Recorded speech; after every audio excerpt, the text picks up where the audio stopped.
السلام علیکم ورحمۃ اللہ وبرکاتہ۔ الحمدللہ رب العالمین واشہد ان لا الہ الا اللہ وحدہ لا شریک لہ واشہد ان محمدا عبدہ ورسولہ بعد۔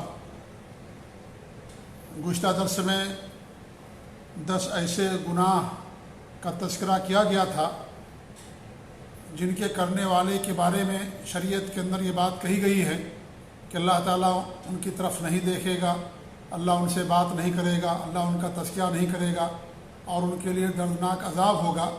اور یہ بات بتائی گئی تھی کہ جن گناہوں کے بارے میں یہ بات آئے، یہ وعیدیں سنائی جائیں، اس کا مطلب یہ ہے کہ وہ بڑا گناہ ہے۔ ایسے 10 قسم کے گناہوں کا ذکر گزشتہ درس میں ہوا تھا۔ آج بھی اسی ضابطے اور اصول سے متعلق تقریباً 10 اور بڑے گناہ کا ہم تذکرہ کریں گے جن کے بارے میں شریعت کے اندر یہ الفاظ استعمال کیے گئے ہیں۔ نمبر 11 دیوس۔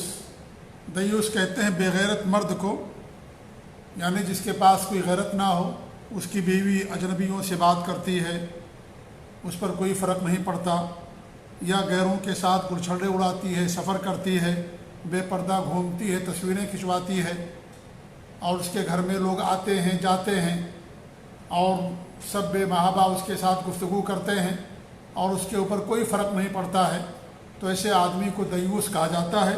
اس پر بھی اس کے بارے میں بھی کہا گیا کہ اللہ تعالیٰ اس سے بات نہیں کرے گا، اللہ تعالیٰ اس سے کلام نہیں کرے گا، اس کی طرف نہیں دیکھے گا۔ ایسے ہی ایسی عورت جو مردوں جیسا حلیہ اختیار کرتی ہو، مرد نما عورت سمجھ لیجیے، اس پر بھی اس طرح کی وعید سنائی گئی ہے۔ 13 ماں باپ کا نافرمان۔ جو ماں باپ کا نافرمان ہو، ماں باپ کی خدمت نہ کرتا ہو، ان کی نافرمانی کرتا ہو، انہیں ڈانٹتا ہو، انہیں گالی دیتا ہو یا گالی کا ذریعہ اور سبب بنتا ہو، یا ان کو تکلیف پہنچاتا ہو، ان کی بات نہ مانتا ہو، ایسے بھی لوگوں پر کے بارے میں یہ سزا سنائی گئی ہے۔ نمبر 14 شراب کا عادی۔ جو شراب پینے والا ہو، بغیر شراب کے زندہ نہ رہ سکے، ایسے لوگوں کے لیے بھی یہ ہے کہ اللہ تعالیٰ ان سے کلام نہیں کرے گا۔ عبداللہ بن عمر رضی اللہ تعالیٰ عنہما فرماتے ہیں کہ اللہ کے رسول نے فرمایا 3 لوگ ایسے ہیں کہ قیامت کے دن اللہ تعالیٰ ان کی طرف نہیں دیکھے گا۔ العاق لوالدیہ، اپنے ماں باپ کا نافرمان، والمرأۃ المترجلہ، مرد نما عورت ہے لیکن مردوں جیسی رہتی ہے، مردوں کا حلیہ، ان کی حیت، ان کا طریقہ، ان کا لباس، ان کا انداز گفتگو، ان تمام چیزوں کو اپناتی ہے، تو ایسی صورت میں اس پر بھی اللہ تعالیٰ قیامت کے دن اس سے کلام نہیں کرے گا۔ اور تیسرا وہ بندہ ہوگا وہ دیوس، جو دیوس ہے اس سے بھی اللہ تعالیٰ قیامت کے دن کلام نہیں کرے گا اور اس کی طرف نہیں دیکھے گا۔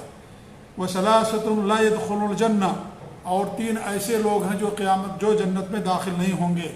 العاق لوالدیہ، اپنے ماں باپ کا نافرمان، والمدمن الخمر، اور شراب کا عادی، والمنان بما اعطى، اور دینے کے بعد احسان جتلانے والا، یہ لوگ جنت کے اندر داخل نہیں ہوں گے۔ جنت میں داخل نہ ہونے کا مطلب یہ ہے کہ اگر ان کے پاس شرک بھی ہوگا تو کبھی جنت میں داخل نہیں ہوں گے، یعنی بڑا شرک ہوگا تو نہیں داخل ہوں گے، یا نفاق ہوگا، کفر ہوگا بڑا، جنت میں نہیں داخل ہوں گے۔ لیکن اگر وہ موحدین میں سے ہیں، شرک نہیں کرنے والے ہیں، تو اگر وہ جہنم میں جائیں گے بھی تو ان کو نکالا جائے گا۔ تو مطلب یہ ہوگا کہ اولی طور پر، یعنی شروع ہی میں جنت کے اندر داخل نہیں ہوں گے۔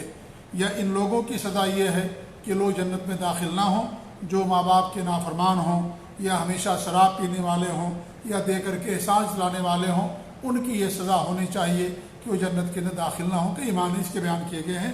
یہ نسیع اور مسند احمد کی حدیث ہے، اور امام البانی فرماتے ہیں کہ سند اس کی جید ہے اور اس کے تمام رجال ثقات ہیں، شیخین کے رجال ہیں، عبداللہ بن یسار کو چھوڑ کر کے باقی جو ہے سب کے سب شیخین کے رجال ہیں، یعنی بخاری مسلم کے روات ہیں۔ اس طریقے سے اور بھی حدیث آتی ہے۔ 15واں وہ عورت جو اپنے مرد کا شکر ادا نہیں کرتی ہے، ناشکری کرتی ہے اپنے مرد کا۔ شکر ادا کرنا چاہیے کیونکہ شکر ادا کرنے سے نعمتیں برقرار رہتی ہیں، تو وہ شکر نہیں ادا کرتی ہے بلکہ اپنے شوہر کی ناشکری کرتی ہے۔ عبداللہ بن عمر رضی اللہ عنہما فرماتے ہیں کہ اللہ کے رسول نے فرمایا لا ينظر اللہ الی امرأۃ لا تشکر لزوجہا، اللہ تعالیٰ اس عورت کو نہیں دیکھتا ہے جو اپنے شوہر کا شکریہ ادا نہیں کرتی، وہی لا تستغنی عنہ، اور حالت یہ ہے کہ اس سے بے نیاز نہیں ہو سکتی، یعنی شوہر کا اس پر احسان ہے، شوہر اس کے سارے خرچ برداشت کرتا ہے، علاج اور اس طریقے سے اس کے لیے گھر مہیا کرتا ہے، کھانا پینا دیتا، نام نفقہ برداشت کرتا ہے، اور وہ اپنے شوہر سے مستغنی اور بے نیاز بھی نہیں ہو سکتی ہے، یعنی شوہر ہی کی محتاج ہے، یعنی خود اس کی کوئی آمدنی کا ذریعہ نہیں ہے، شوہر کی محتاج ہے، لیکن اور شوہر خرچ بھی کرتا ہے، اس کی تمام ضروریات کو پوری کرتا ہے، لیکن اس کے باوجود بھی وہ اپنے شوہر کی ناشکری کرتی ہے، شکر ادا نہیں کرتی، تو اللہ کے رسول کی حدیث ہے کہ اللہ تعالیٰ اس کی طرف نہیں دیکھتا ہے۔ یہ نسائی حاکم کی روایت ہے، اور حاکم نے صحیح الاسناد کہا ہے، امام ذہبی نے بھی موافقت کی ہے، اور امام البانی نے بھی اس کو صحیحہ کے اندر صحیح قرار دیا ہے، کیونکہ لوگوں کا شکریہ ادا کرنا چاہیے۔ اللہ کے رسول صلی اللہ علیہ وسلم کی حدیث ہے، من لم یشکر الناس لم یشکر اللہ، جو لوگوں کا شکریہ ادا نہیں کرتا وہ اللہ تعالیٰ کا شکر ادا نہیں کر سکتا، کیونکہ اللہ تعالیٰ نعمتیں لوگوں کے ذریعے سے پہنچاتا ہے۔ کچھ نعمتیں تو انسان کے اوپر اللہ تعالیٰ کی براہ راست ہوتی ہیں، کچھ نعمتیں ایسی ہیں جو کسی کے ذریعے ملتی ہیں، لہذا جب کسی کے ذریعے سے نعمت ملے تو وہ بھی اللہ تعالیٰ ہی کی طرف سے ہے، گویا کہ کیونکہ اللہ ہی نے اس کو سبب بنایا، اللہ ہی مسبب الاسباب ہے، لہذا اس بندے کا شکر ادا کرنا چاہیے جس بندے کے ذریعے سے انسان کو نعمت ملتی ہے۔ اگر اس کا شکر انسان نہیں ادا کرے گا تو گویا کہ اس نے اللہ رب العالمین کا بھی شکر ادا نہیں کیا، کیونکہ اللہ نے اس کو منتخب کیا، اللہ نے اس کو پسند کیا، اس کے ذریعے سے نعمتیں دی اور رزق دیا، لہذا اس بندے کا بھی شکر ادا کرنا چاہیے جس کو اللہ نے منتخب کیا اپنی نعمتوں کو کسی بندے پر جاری کرنے کے لیے۔ 16واں ایسا بندہ جو ہمیشہ قسمیں کھا کر کے اپنا مال بیچتا ہو اور قسمیں کھا کر کے مال خریدتا ہو، اس کی عادت ہے، مال بیچے گا تو بھی قسم کھائے گا، مال خریدے گا تو بھی قسمیں کھائے گا، جھوٹی قسمیں کھاتا ہے، قسم کی ضرورت ہی نہیں ہوتی ہے، لہذا پھر بھی وہ قسمیں کھاتا ہے، تو ایسا شخص قیامت کے دن کیا ہوگا؟ اللہ تعالیٰ اس کو نہیں دیکھے گا۔ سلمان فارسی رضی اللہ عنہ فرماتے ہیں کہ اللہ کے رسول صلی اللہ علیہ وسلم نے فرمایا، ثلاثۃ لا ينظر اللہ الیہم یوم القیامہ، تین ایسے لوگ ہیں جن کی طرف اللہ تعالیٰ قیامت کے دن نہیں دیکھے گا، ولا یزکیہم، اور نہ ہی ان کا تزکیہ کرے گا، ولہم عذاب علیم، ان کے لیے کیا ہے؟ دردناک عذاب ہوگا۔ وہ شیمۃ زانی، بوڑھا زانی، وہ عائل المتکبر، اور متکبر فقیر ہے، تکبر کرتا ہے وہ، اس سے پہلے بھی لوگ ان کا ذکر ہو چکا ہے۔ وَرَجُلٌ جَعَلَ اللَّهُ لَهُ بِضَاعَةً فَلَا يَبِيعُ إِلَّا بِيَمِينِهِ وَلَا يَشْتَرِي إِلَّا بِيَمِينِهِ، اور ایک ایسا آدمی جس کے لیے اللہ رب العالمین نے کچھ تجارت رکھی، اس کے لیے کچھ سامان رکھا، تو سامان بیچتا بھی نہیں ہے مگر قسم سے، اور نہ ہی خریدتا ہے مگر قسم سے، یعنی بیچنے میں بھی قسمیں کھاتا ہے اور خریدنے کے اندر بھی قسمیں کھاتا ہے۔ بیچنے میں کہ میں یہ سامان فلاں اتنے میں نے خریدا، میں آپ کو اتنے میں دے رہا ہوں، یا فلاں آدمی اتنا دے رہا تھا میں نے اس کو نہیں دیا تو میں آپ کو کیسے دے سکتا ہوں، یا خریدنے میں کیا کہتا ہے؟ قسمیں کھاتا ہے کہ سامان فلاں جگہ اتنے میں مل رہا ہے، جھوٹی قسم کھاتا ہے، حقیقت کے خلاف کہتا ہے، تو خریدنے میں بھی قسم کھاتا ہے اور بیچنے میں بھی قسم کھاتا ہے، تو ایسے بندے کی طرف اللہ رب العالمین قیامت کے دن نہیں دیکھے گا۔ یہ طبرانی کی روایت امام البانی نے صحیح ترغیب کے اندر بیان کیا۔ ایسے ہی 17واں وہ شخص ہوگا، وہ آدمی جو اپنی شہوت پوری کرے کس سے؟ مرد سے، یعنی اغلام بازی کرے، مرد کے پیخانے کے راستے سے اپنی شہوت پوری کرے، اس پر بھی اللہ کی لعنت بھی ہوتی ہے، اور ایسے لوگوں کی سزا قتل بھی ہے۔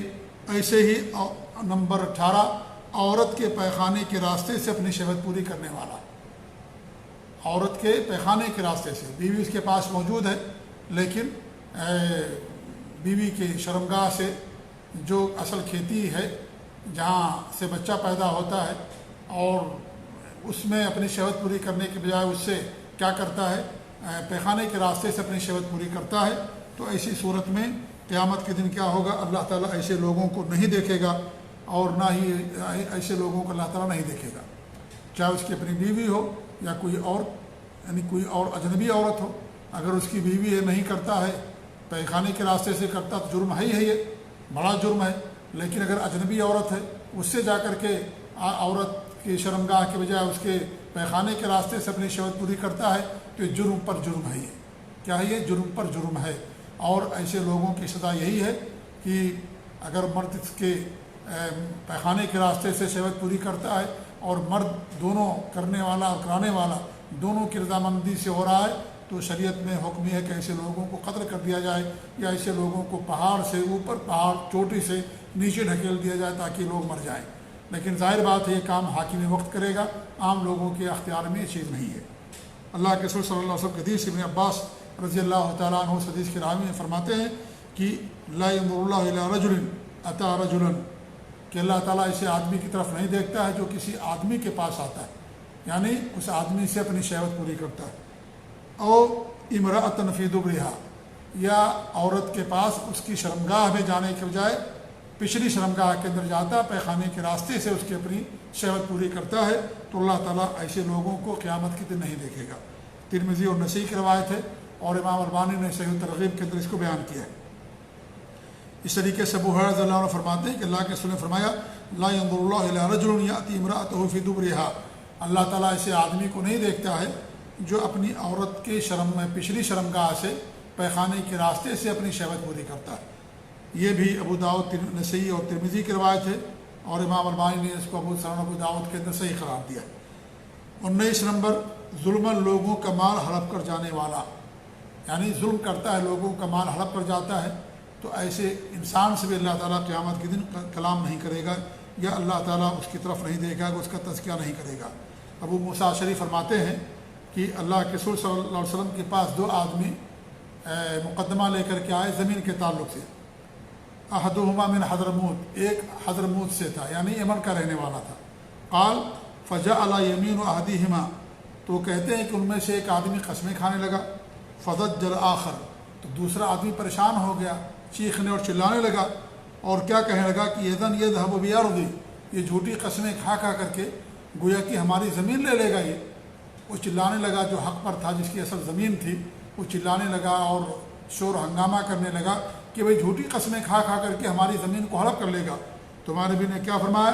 ان ہوا اقتطعها بیمینہ ظلما، اگر اس نے ظلماً قسم کھا کر کے آپ کے زمین کو لے لیا ہے، کان ممن لا ينظر اللہ الیہ یوم القیامہ، تو یہ ان لوگوں میں سے ہوگا کہ اللہ تعالیٰ قیامت کے دن اس کی طرف نہیں دیکھے گا.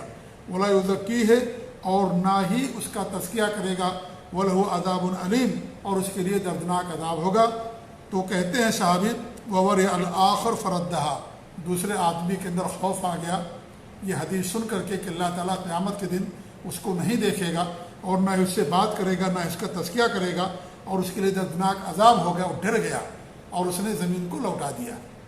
دیکھیے کس قدر یعنی یہ تقویٰ کی پہچان ہے کہ اللہ کے عذاب سے ڈر جانا، دل کے اندر خوف کا آ جانا اور جس کا حق ہے اسے انسان کا دے دینا، یہ اس بات کی پہچان ہے، یہ تقویٰ اور دینداری کی پہچان. ہمارے نبی کی حدیث سنی، اس نے ڈر گیا وہ کہ دنیا کے اندر انسان تو سہ سکتا ہے لیکن آخرت کے اندر اس کے لیے دردناک عذاب ہوگا. کیا کرے گا زمین کو لے کر کے؟ دنیا میں آرام کرنے سے کیا فائدہ ہوگا؟ آخرت کے اندر اس کے لیے آرام نہیں ہوگا، عذاب ہوگا اور اس کے لیے سزا ہوگی. اللہ تعالیٰ اس سے بات نہیں کرے گا، اللہ اس کا تزکیہ نہیں کرے گا، کلام نہیں کرے گا اللہ تعالیٰ اس سے، اللہ اس کی طرف دیکھے گا نہیں. جب یہ حدیث سنی وہ ڈر گیا. یہ مومن کی پہچان ہوتی ہے کہ جب اس طرح کی بات ہوتی ہے ان کے دل دہل جاتے ہیں، ڈر جاتے ہیں اور خوف ان کے دلوں کے اندر سما جاتا ہے اور اس طریقے سے گناہ سے اور ظلم سے، غلط چیزوں سے باز آ جاتے ہیں. یہ ایک مومن کی پہچان ہوتی ہے. اور 20واں ایسا شخص اللہ کے رسول فرماتے ہیں جو رکوع اور سجدہ برابر نہیں کرتا. اللہ کے رسول حدیث طلق بن علی فرماتے ہیں کہ اللہ کے رسول نے فرمایا لا ينظر اللہ عز وجل الی صلاۃ عبد، اللہ رب العالمین اس بندے کی نماز کی طرف نہیں دیکھتا ہے لا یقیم فیہا صلبہ بین رکوعہا و سجودہا، جو رکوع اور سجدے میں اپنی پیٹھ برابر نہیں کرتا. یہ مسند احمد کی حدیث ہے اور امام البانی نے صحیحہ کے اندر اس کو بیان کیا ہے.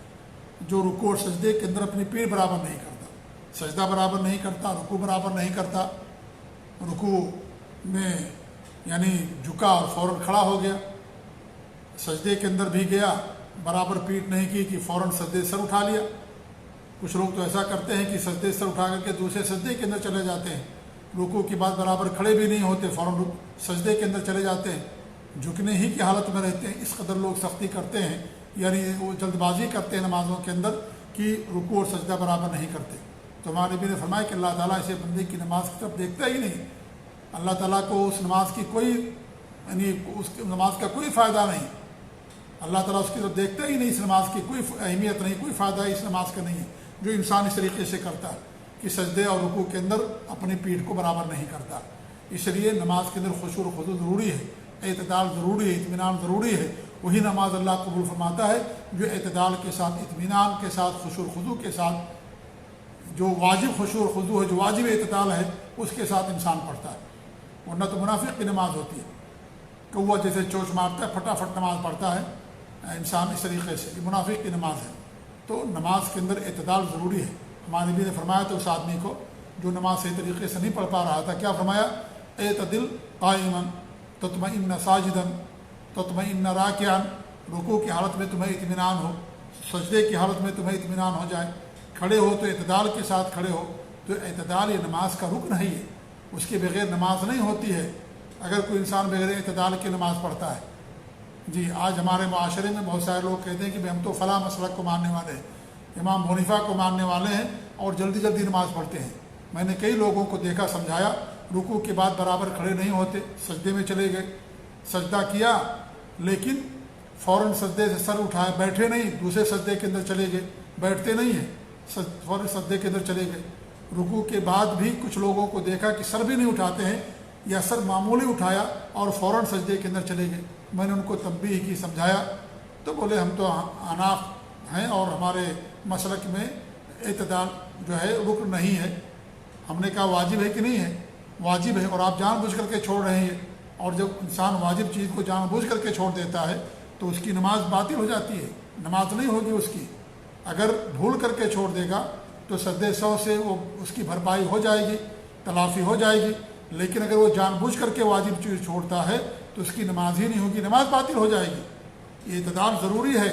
ہم نے کہا کہ بھائی دیکھیے ہم حدیث کے پابند ہیں، ہم اللہ کے رسول کی امتی ہیں، اللہ کے امام ابو حنیفہ رحمۃ اللہ علیہ نے بھی فرمایا ہے کہ صحیح حدیث ہی ہمارا مذہب ہے، لہذا ان کا بھی مذہب یہی، کیونکہ صحیح حدیثوں کے اندر ہمارے نبی نے اعتدال کا حکم دیا ہے، اور اعتدال رکن ہے نماز کا، ضروری ہے، فرض ہے، اس کے بغیر نماز نہیں ہوگی۔ بہرحال اسے بہت ساری باتیں کچھ سمجھ میں آ گئی، تو کہنے کا مقصد یہ ہے کہ یہ امام ابو حنیفہ رحمۃ اللہ علیہ پہ الزام بھی ہے کہ امام ابو حنیفہ اس طریقے سے نماز پڑھتے تھے۔ اگر آج ہوتے وہ زندہ اور دیکھتے تو ایسے لوگوں کی سرزنش کرتے، ایسے لوگوں کو یعنی کی تنبیہ کرتے جو ان کے نام پر نماز کے اندر کھلواڑ کرتے ہیں، خشوع و خضوع نہیں اپناتے، اعتدال نہیں کرتے اور فٹافٹ نماز پڑھتے ہیں۔ نعوذ باللہ من ذالک۔ امام ابو حنیفہ رحمۃ اللہ لمبی نمازیں پڑھا کرتے تھے اور اس طریقے سے خشوع و خضوع کے ساتھ، اعتدال کے ساتھ پڑھا کرتے تھے، لہذا ان کا نام لے کر کے ان کو بدنام کرنا اور اس طریقے سے نمازوں کے اندر اس طرح کی حرکتیں کرنا قطعاً یہ زیب نہیں دیتا، یہ قطعاً مناسب نہیں ہے۔ اور ہم اللہ کے رسول کی امتی ہیں، اللہ کے رسول صلی اللہ علیہ وسلم ہمارے لیے نمونہ ہیں، آپ کا قول ہمارے لیے حجت ہے، اور امتی کا قول، کسی امام کا قول اگر حدیث کے خلاف ہو جائے تو اس کا قول نہیں لیا جائے گا، اللہ کے رسول کی حدیث مانی جائے گی۔ آپ امام ہیں، سب کے امام ہیں۔ امام ابو حنیفہ رحمۃ اللہ علیہ کے امام کون تھے؟ وہ ان کی اتباع کرتے تھے، اللہ کے رسول صلی اللہ علیہ وسلم کی اتباع کرتے تھے، لہذا یہ ان کے نام پر اس طریقے حرکتیں کرنا یہ قطعاً مناسب نہیں ہے۔ اور اگر کسی امام کا کوئی قول ہے اور وہ حدیث کے خلاف ہے تو خود انہوں نے فرمایا ہے کہ ہماری بات کو دیوار پہ مار دینا اور حدیث پر عمل کرنا۔ امام ابو حنیفہ نے فرمایا، امام مالک نے فرمایا، امام شافعی نے، امام احمد بن حنبل نے، تمام ائمہ کرام رحمۃ اللہ علیہ اجمعین سب نے فرمایا، کیونکہ ہمارے لیے حجت قرآن اور حدیث ہے۔ اللہ کے رسول صلی اللہ علیہ وسلم کی حدیث، ہم تمہارے درمیان دو چیزیں چھوڑ کر جا رہے ہیں، جب تک ان دونوں کو مضبوطی سے تعمیر ہوگے کبھی گمراہ نہیں ہوگے۔ انہوں نے اجتہاد کیا، ان کو اجر ملے گا اجتہاد کی وجہ کی بنا پر، کیونکہ ان کے سامنے اگر حدیث ہوتی تو اجتہاد نہیں کرتے۔ اجتہاد انسان کب کرتا ہے؟ جب انسان کے سامنے حدیث نہیں ہوتی۔ اجتہاد کرنا ہی ان کا اس بات کی دلیل ہوتی ہے کہ ان کے سامنے حدیث نہیں تھی، لہذا ان کے لیے تو اجر ہے، اگرچہ ان کا اجتہاد صحیح نہیں ہوا، خطا کر گیا، لیکن ایک اجر ملے گا ان کو، جیسا کہ اللہ کے رسول صلی اللہ علیہ وسلم کی حدیث ہے، جب حاکم اجتہاد کرتا ہے اگر وہ اجتہاد صحیح ہو جائے تو اس کو 2 اجر ملتا ہے، اور اگر غلطی کر جائے تو 1 اجر ملتا ہے۔ تو مجتہد جو ہوتا ہے ہر حال میں اجر کا مستحق ہوتا ہے، کیونکہ اس نے اجتہاد کیا حدیث نہ ہونے کی بنا پر، یعنی اس کے سامنے حدیث نہیں تھی۔ اگر اسی لیے علماء سے آپ دیکھیں گے، ائمہ اربعہ سے جو چاروں امام ہیں اور دیگر ائمہ کرام کہ انہوں نے اجتہاد کیا، بعد میں ان کو حدیث ملی تو انہوں نے اپنی بات جو ہے چھوڑ دی اور حدیث کے مطابق انہوں نے فتویٰ دے دیا، فیصلہ سنا دیا۔ اور جب حدیث نہیں معلوم تھی اجتہاد کیا انہوں نے، کیونکہ اجتہاد کی تمام شرطیں سب کچھ ان کے اندر پائی جاتی تھی، بڑے امام تھے، بڑے بڑے علماء تھے، انہوں نے اجتہاد کیا تو اجتہاد کی مجتہد تھے وہ، اجتہاد کی تمام شرطیں ان کے اندر پائی بھی جاتی تھی، اس لیے اللہ تعالیٰ ان کو اجر سے نوازتا ہے۔ لیکن ہماری ذمہ داری یہ ہوتی ہے کہ ہم ان کے اجتہاد کو چھوڑ دیں اگر ان کا اجتہاد حدیث کے خلاف ہے، کیونکہ کسی بھی امام کو تمام حدیثوں کا علم نہیں تھا اور نہ ہی کسی نے دعویٰ کیا۔ ان کا یہی کہنا کہ جو تمہیں حدیث مل جائے میری بات کو چھوڑ دینا، اس بات کی دلیل ہے کہ انہوں نے اقرار کیا کہ ساری حدیثوں کا علم ہمارے پاس نہیں ہے، اور یہ کوئی توہین کی بات نہیں ہے، اور ان کی بات چھوڑنا ان کی توہین نہیں ہوتی، بلکہ ان کے بات پر عمل کرنا ہوتا ہے۔ اصل اتباع یہی ہے ان کی کہ ان کی وہ باتیں جو حدیث کے خلاف ہیں چھوڑ دی جائیں اور وہ باتیں لے لی جائیں جو حدیث کے موافق ہیں، کیونکہ اماموں کی اتباع کرنے میں، ان کی باتوں کے ماننے میں شرط ہے، ان کی بات جو کتاب و سنت کے موافق ہوگی وہی لی جائے گی، جو کتاب و سنت کے خلاف ہوگی ان کی بات کو نہیں لیا جائے گا، جبکہ اللہ اور اس کے رسول کی اتباع غیر مشروط ہے۔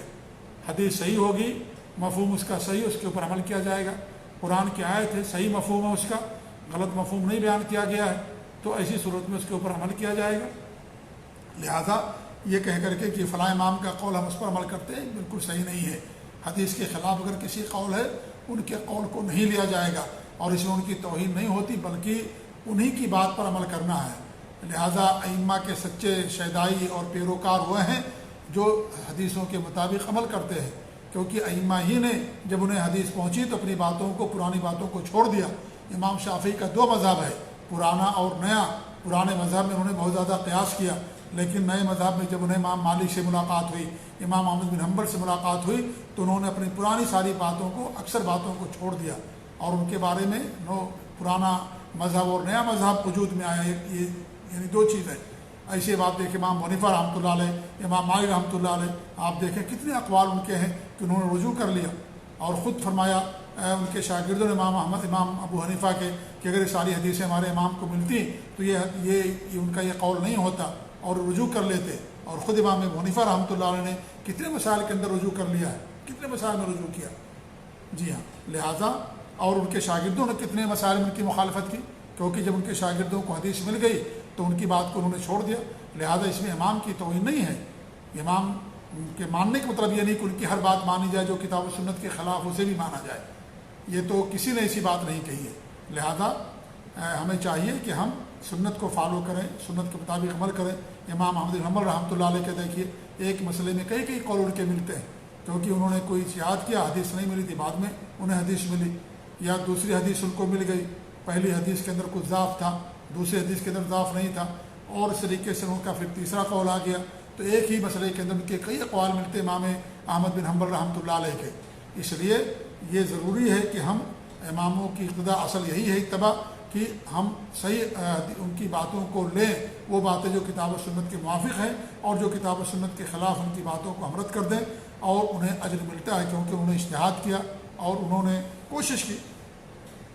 تو یہ آج بڑا المیہ ہے کہ لوگ اماموں کے نام پر غلط کام کرتے ہیں، یا اس طریقے سے نمازوں کے اندر جلد بازی اور غلط یعنی بدعات پر عمل، یہ سب اماموں کے نام پر لوگ کرتے ہیں، حالانکہ ان کے امام ان تمام چیزوں سے بری ہیں، کیونکہ انہوں نے کہہ دیا ہے کہ صحیح حدیث ہی ہمارا مذہب ہے، لہذا ان کا مذہب بھی صحیح حدیث ہے، تو صحیح حدیث پر انسان کو فالو کرنا ہے۔ اللہ رب العالمین ہم سب کو صحیح سمجھتا فرمائے۔ جزاکم اللہ خیر، والسلام علیکم ورحمۃ اللہ وبرکاتہ۔